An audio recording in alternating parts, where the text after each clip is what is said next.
മക്കളോടൊപ്പം ദേവാലയത്തിലെത്തുന്ന അമ്മമാർ നിത്യകാഴ്ചയാകുമ്പോൾ മക്കളെ കാണാതെ പോയ അമ്മമാർക്കായി വിശുദ്ധ കുർബാന അർപ്പിച്ചത് ശ്രദ്ധേയമാകുന്നു.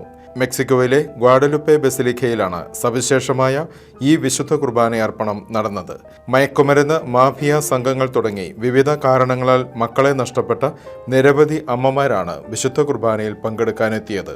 ആഭ്യന്തര മന്ത്രാലയത്തിന്റെ വെബ്സൈറ്റ് അനുസരിച്ച് 1952 ഡിസംബർ 31 മുതൽ 2024 മെയ് 13 വരെ 1,15,000-ലധികം പേരെയാണ് കാണാതായിരിക്കുന്നത്. 2018 ഡിസംബർ 1 ആരംഭിച്ച ലോപ്പസ് ഒബ്രഡോറിന്റെ കണക്കനുസരിച്ച് കഴിഞ്ഞ 6 വർഷത്തിനിടയിൽ 50,000-ലധികം പേരെ കാണാതായിട്ടുണ്ടെന്ന് പറയുന്നു.